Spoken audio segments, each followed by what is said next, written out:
It's a beautiful day in this neighborhood, a beautiful day for our neighbor. Would you be mine? Could you be mine? It's a neighborly day in this beauty woods, a neighborly day for our beauty. Would you be mine? Could you be mine? I have always wanted to have a neighbor just like you.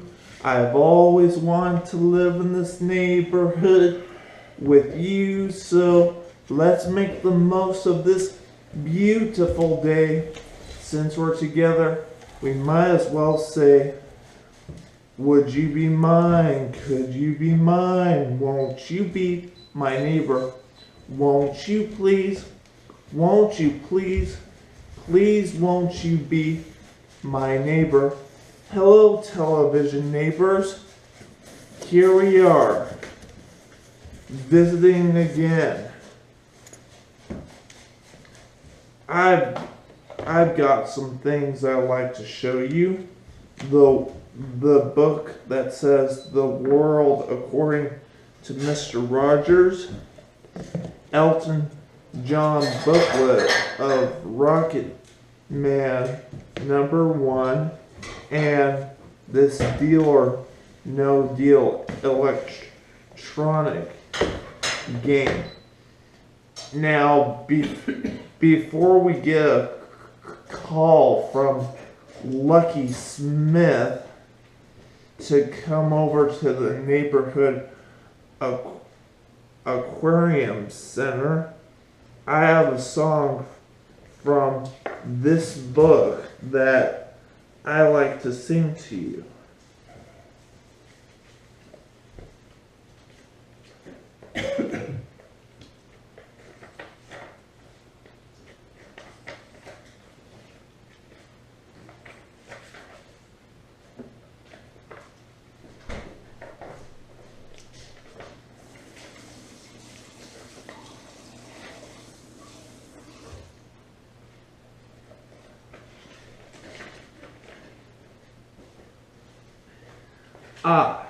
Here's the song that I wanted to sing to you from this book.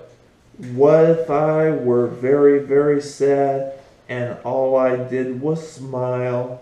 I wonder after a while what might become of my sadness. What if I were very, very angry and all I did was sit and never think about it? What might become of my anger? Where would they go and what would they do if I couldn't let them out? Maybe I'd fall, maybe get sick or doubt, but what if I knew the truth and say just how I feel? I think I learned a lot that's real about freedom. I'm learning to know the truth. I'm learning to tell the truth.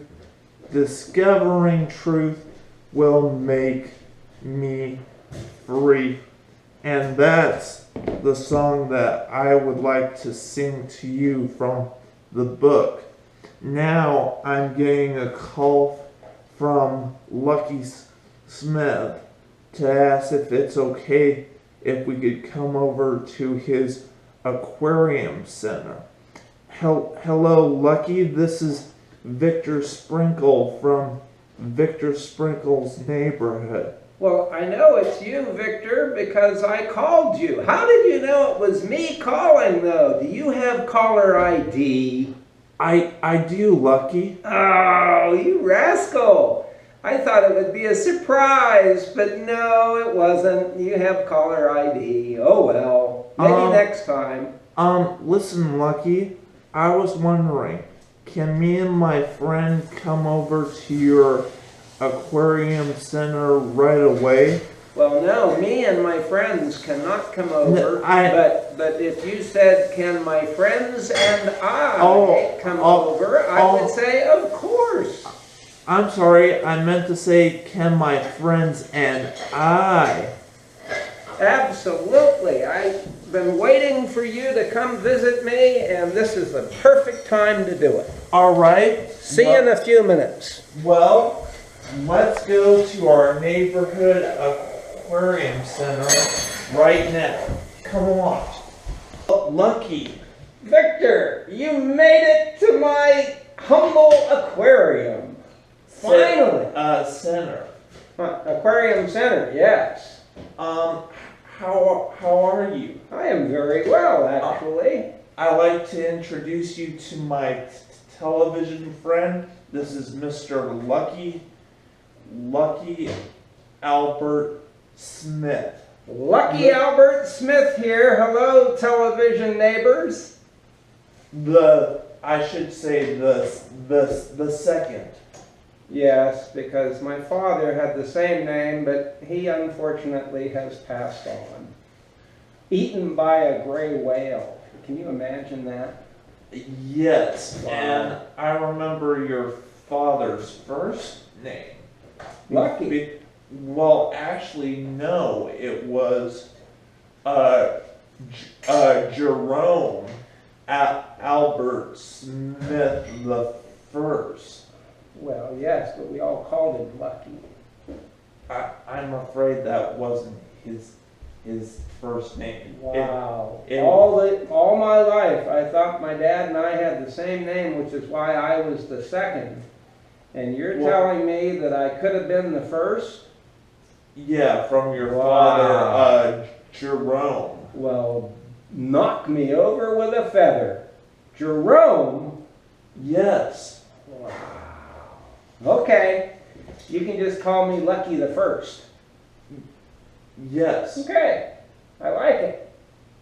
So tell me, Lucky. Mm-hmm. I know that you started taking care of sea creatures when you were about 8 years old. Well, that's true. Boy, you know a lot about me and my dad, don't you? Yes, I do. I guess you do your research for your shows. That's why they're so good and accurate. Yes. Yes, I started taking care of sea creatures when I was about 8 years old. My first sea creature was a sea turtle. And I wanted to keep him out in the backyard, but Mom and Dad, Jerome, you know, and my mom said, nope, that's a sea turtle. He's not a land turtle. He needs to be in the ocean. So we're going to go make a pen for him in the ocean, and you can go visit him whenever you like. Now I know that you got 3 of these sea creatures over here. I would like to meet them. Okay, well, these are rather unusual sea creatures in the sense that most people do not think of a brown bear as a sea creature. Well, let me just tell you. But that we're using our imagination. Well, you can use your imagination to imagine that this is a brown sea serpent if you'd like. But the truth of the matter is that brown bears do go in the ocean sometimes. And they will go out there and paddle around, and that's where I found Smokey. This is Smokey the brown bear.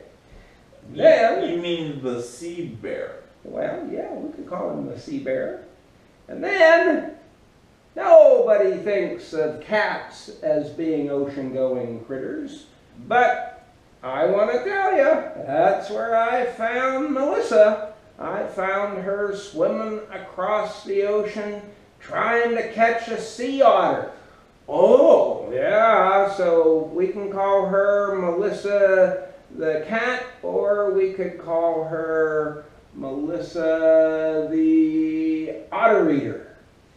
Yes. And last but not least, many of you will recognize this guy as the Grinch who stole Christmas. But I know that we're pretending, television neighbors, that this is actually a green dolphin by the name of Oscar the green dolphin. Okay, if you want to use your imagination, it can be Oscar the Green Dolphin, or I can tell you a little known fact about the Grinch Who Stole Christmas. You know why he was so mean? Why? Most people think it's because he had a tiny little heart. But that's not exactly the only reason. Yes, he has a tiny little heart, and that makes most people mean. But the reason he was mean is because he is a sea creature. And right before global warming, there was an ice age. And it took him out of his water in the ocean. The ocean froze, and then there was a big upwelling into kind of a mountain where everybody knows the Grinch was, which was way up on the top of the mountain in the snow and ice. And that's why he was so mean, because he lives in the ocean. Well, Mr. Smith, You can call me Lucky the First. Okay, Lucky the First. Uh-huh. Thank you so much for allowing me to come and visit today. It was my pleasure, Vic. And goodbye to you, television neighbors. Give you a high five. And Mr. McFeely, I will see you back in the neighborhood of make-believe. Okay, I'll be there. Well, I certainly had a nice visit with Mr. Smith. Now I think it's time for some make-believe. Okay, now today in the neighborhood of make-believe, we are going to pretend that Mr. McFeely has a special letter for the Prince, Queen Sarah, and King Friday. And also, we are going to pretend that he's making extra special deliveries for the King and Queen also. So, let's think some more about that now.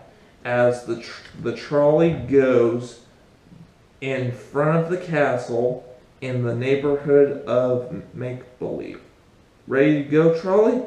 Okay.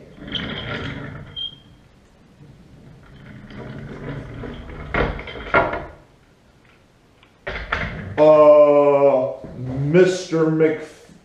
McFeely's speed delivery of important letters, I presume? Oh, Your Highness, you recognize me. Most people mistake me for Lucky the First. But television neighbors, can you tell what's different about me from Lucky the First? Why, you're Mr. McFeely. Well, yes, Your Highness, you know that, but the television neighbors, I think some of them figured it out. Lucky the First does not wear glasses, but Mr. McFeely does. Otherwise, we look almost exactly the same. Yes, Your Highness, you now have my full, undivided attention. I hear that you are going to deliver some special letters and toys for myself and Queen Sarah. Well, you seem to be well connected, Your Highness. You know what's going on in your kingdom, and you are absolutely correct. I have a few letters and a toy for the prince. Why, hello, dear. It's Queen Sarah. Hello, Your Highness. It is so good to see you again. I've missed you very much. I haven't seen you in a fortnight. My husband, King Friday, wanted to thank you for delivering these special letters today. Oh, you're very, very welcome, and I already told His Highness that he's welcome. It's my job, you know.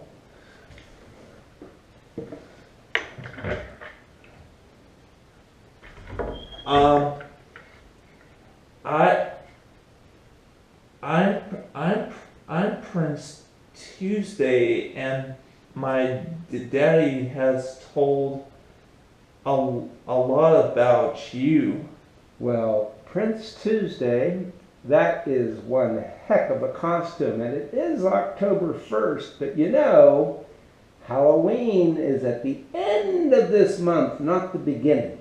But that's a good costume. I never would have recognized you, especially with that hook. Oh, wow. My mom and dad were talking about you. I know they were. Bless their hearts.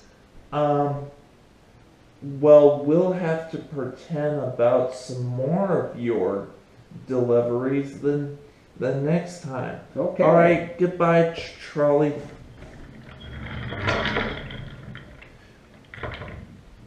Well, I wonder what's gonna happen the next time.